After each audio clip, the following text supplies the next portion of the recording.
Nella bella cornice delle sale di Calozio Incontri a Oderzo si è inaugurata la mostra di Santorossi, del colore e altri inganni.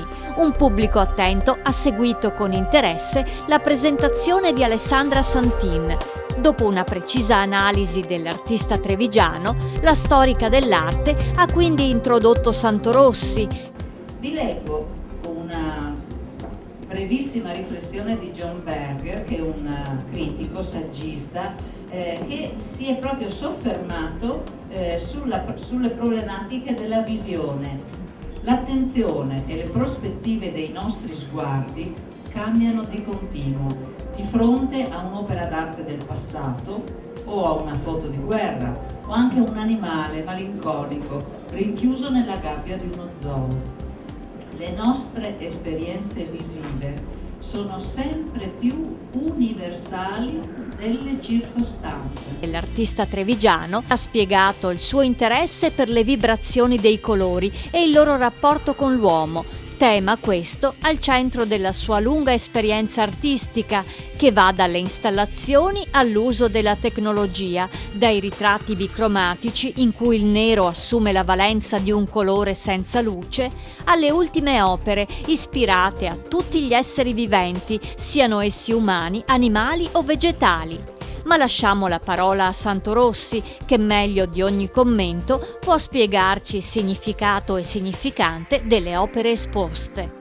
Colori come rappresentazione, non sappiamo, dall'Oriente, chakra, sono legati ogni chakra a un colore. Qui abbiamo la rappresentazione dei colori dell'iride oppure la raffigurazione dei 7 chakra, cioè l'anima dell'uomo. L'anima dell'uomo corrisponde a circa 7 livelli vibrazionali, raffigurati qui dal chakra più bassi, legati alle emozioni più dense, il desiderio, la ricerca, la passione, e poi più su la riflessione, il verde, il colore dell'equilibrio, il chakra del cuore, e poi sopra le aspirazioni superiori, le intuizioni, il pensiero, la comprensione del mondo, la comprensione di noi stessi. E noi dobbiamo sapere che come bambini noi abbiamo come chakra aperti i primi 3 chakra, tutti gli altri dobbiamo aprirli con la conoscenza, con l'esperienza che facciamo della vita. Di solito la vita, se noi non facciamo volontariamente questo lavoro di comprensione, ci fornirà attraverso le sofferenze motivi di riflessione, per cui inevitabilmente prima o poi diventeremo tutti delle persone consapevoli. Noi siamo energia vivente e questa energia di cui siamo portatori interagisce in continuazione con il mondo esterno. Allora, se noi facciamo una passata nel verde, noi sentiamo oppure se accarezziamo un cane, se accarezziamo un animale, sentiamo delle vibrazioni in modo diverso che andare a lavorare, che ne so, alla catena di montaggio in fabbrica o fare altri tipi di esperienze.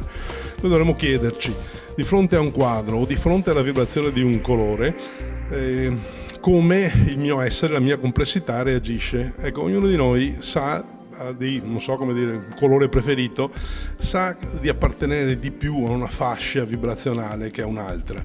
Quindi colori come questi possono aiutare alla identificazione del nostro essere. Non solo, possiamo attraverso il colore cercare la parte che ci manca per riequilibrare, per innalzare il nostro livello vibrazionale, addirittura in alcuni casi per guarire. Il pensiero evoca un nome e un insieme vibrazionale. Qui non c'è però solo la parola, ritratto di... ma ci sono due colori che rappresentano, secondo lo sguardo, secondo l'interagire dell'artista con la persona, l'interagire con il proprio essere, per cui la raffigurazione di questa persona non solo attraverso il suo nome ma attraverso questi 2 colori. Queste 3 immagini, che sembrano totalmente discostate dalle altre opere di questa mostra, in realtà sono un po' una provocazione, perché sono un'anticipazione della prossima produzione artistica di Santorossi, cioè il filone su cui sto lavorando adesso. Il titolo di queste opere è Fantomi. Fantoma è un termine particolarissimo, dovremmo andare a cercare nel vocabolario. La traduzione è corpo di gloria o corpo di resurrezione.